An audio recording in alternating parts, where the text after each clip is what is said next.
Hey everyone, and thanks for tuning in again. In today's video, we'll be going over diagnostic plots. So we covered some of these diagnostic plots already in the checking regression assumptions video. We looked at scatter plots as well as histograms. However, that video was more conceptual and focused on how to identify violations to assumptions that are testable in our sample data. Now that we're familiar with what violations might look like in plots, this video lays out a practical approach for using plots as a diagnostic tool. What I'll show you in this video is a concise set of plots which give you the biggest bang for your buck.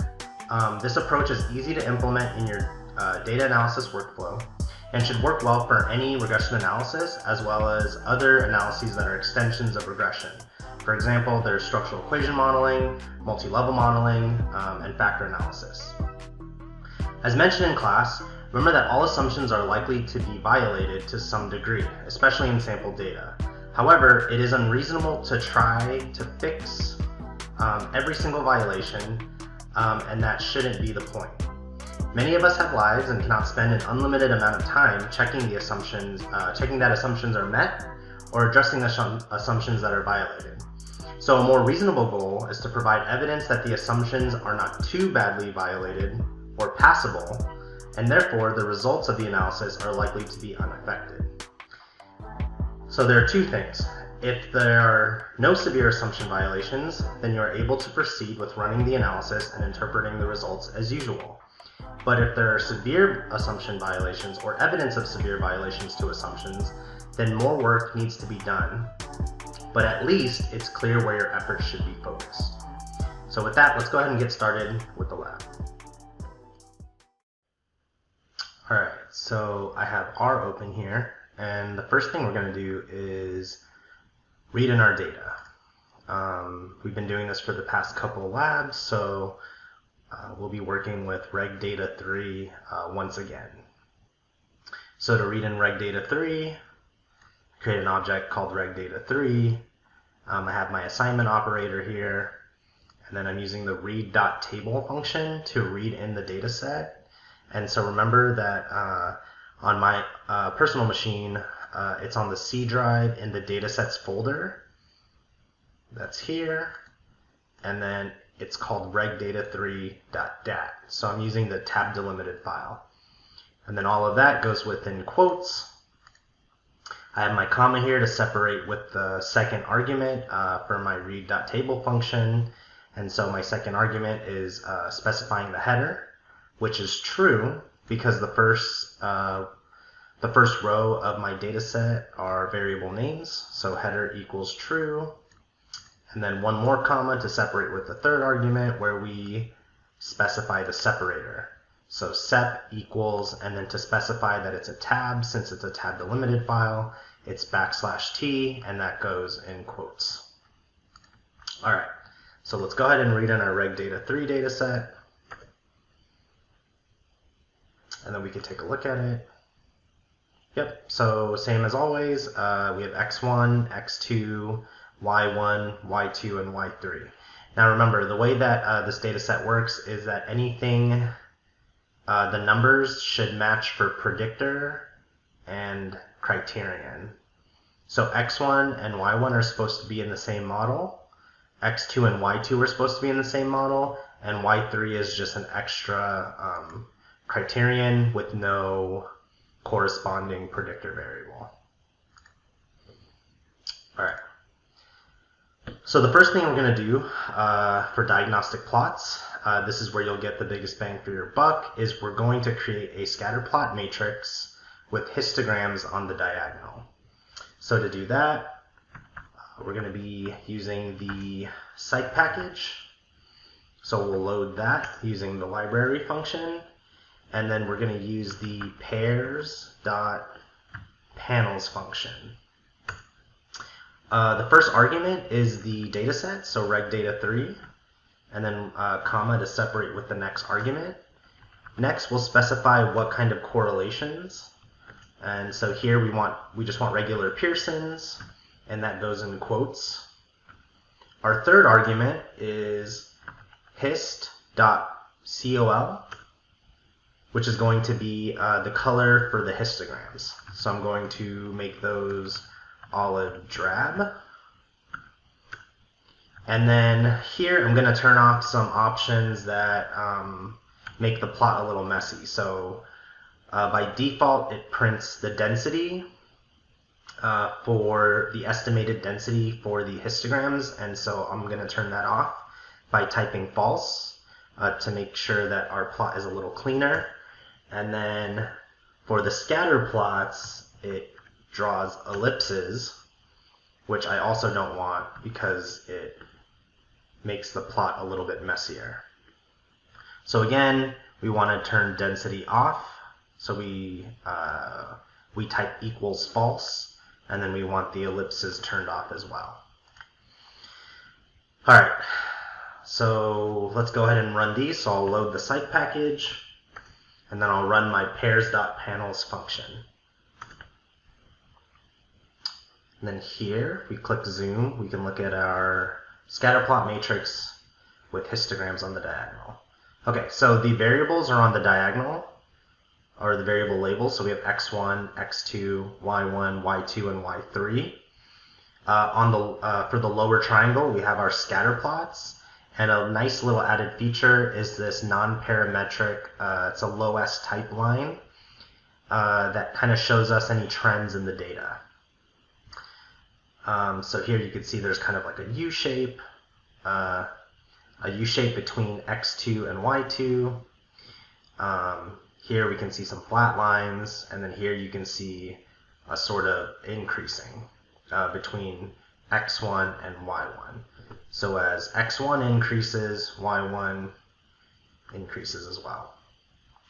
And then on the upper triangle, we actually have Pearson correlations. That's why we typed method equals Pearson, to specify what we want these correlations, or how we want these correlations to be computed. So that's a nice little added feature to have these correlations here too. But yeah, you'll get the most bang for your buck with this plot here, because you could take a look to see if there are any problems with, for instance, between x1 and y1, we can see that there's likely to be heteroscedasticity. So as values of x1 increase, we can see that the variance of y1 tends to increase as well. So it's not constant across the different values of x1. And we can see that because here they're a little bit more tightly clustered at the lower end of x1, but as x1 increases, it tends to get, or it looks like it's getting less tightly clustered. So it's becoming more dispersed. And that's an indication of heterogeneity there. Okay. All right, so again, we get our scatter plots here, which are nice. And then we also get our histograms here on the diagonal. So as we can see, x2 looks to be pretty normally distributed. y2 is pretty normally distributed, but this one observation out to the right here is creating a sort of positive skew. Y1 and y3 both to look a bit positively skewed, and then x1 looks pretty not normal. So here you could call it bimodal. It looks a bit uniform where it's kind of just flat on the top, but this seems to not be close to normal. So again, with these histograms and these scatter plots, we can get a pretty quick, we could pretty quickly identify any problems that we have here in our variables, or between relationships between two variables with the scatter plots here. All right, so that's our first diagnostic plot, and probably the one that will contain the most information. The last plots that we're going to create here are going to be residual plots.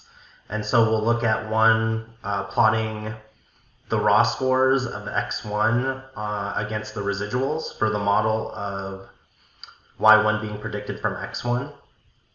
And then we'll also look at the residuals plotted against the predicted scores. So the first thing we have to do is estimate our model.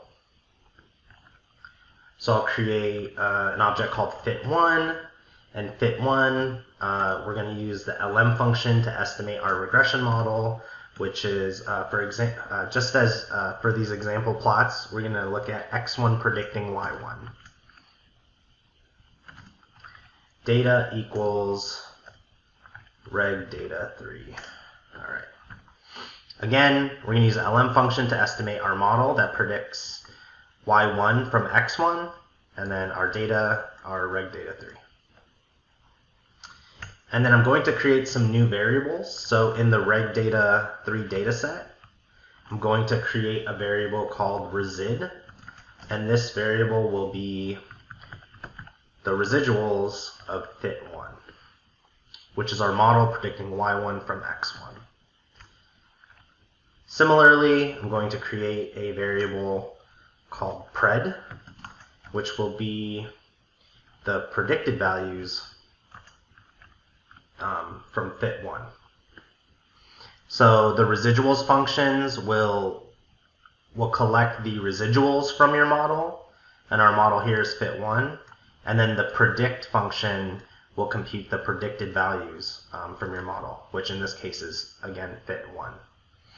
And then here, if you specify the data set, and then a $, and then a new variable name, so in this case, resid and pred, these are new variable names,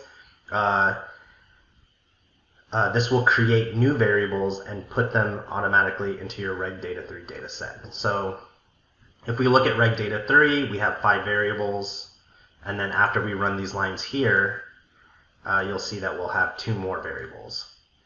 Okay, so let's go ahead and run our regression model, fit1 here, and then we'll create resid and pred. And then if you look here, now we have 7 variables, and if we click, now we have residuals. Now remember, these are residuals from the model that is predicting y1 from x1. And then we also have predicted values from that same model. All right. So now that we've estimated our model, and we've collected our residuals and our predicted values, we'll now plot the residuals against the raw scores. So I want to plot from Reg Data 3, I want to plot x1 against, also from Reg 3, resid. I'm going to add a title here, plot of residuals and x1. I'm going to rename the x label.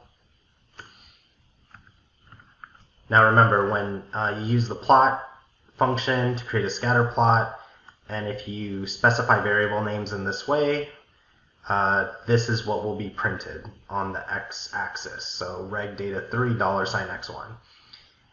So to clean it up, I'm just going to rename it to simply x1. I'm going to do the same thing for the y-axis. So ylab equals residuals. All right. I can go ahead and plot that. And then here we have our residuals plotted against our raw x1 variable here. As we can see, again, we can see this megaphone shape, which is an indication of heterogeneity of variance. So what we'll go ahead and do next is we'll plot our residuals against our predicted values. So remember, plotting residuals against a predictor, or the raw values of the predictor, that's a simpler plot. One that might provide more information is plotting the residuals against the predicted values. And so we'll do that here. So I want to plot from Reg Data 3. I want to plot pred against resid, also from Reg Data 3. Again, I'll add a title, so plot of residuals and predicted scores. Rename the X label to predicted scores, and then finally rename the Y label to residuals. All right.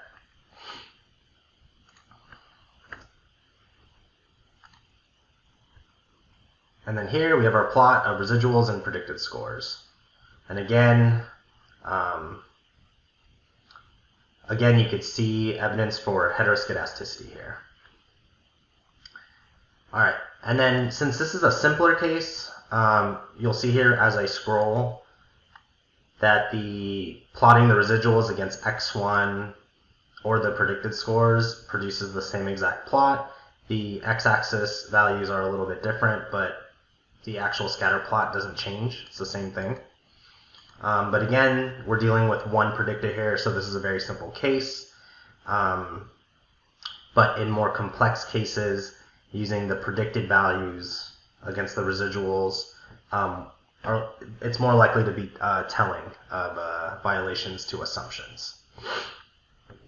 All right, so again, we were able to produce a scatter plot with histograms on the diagonal, and in R specifically, in the upper triangle, you'll get Pearson correlations, which is really useful.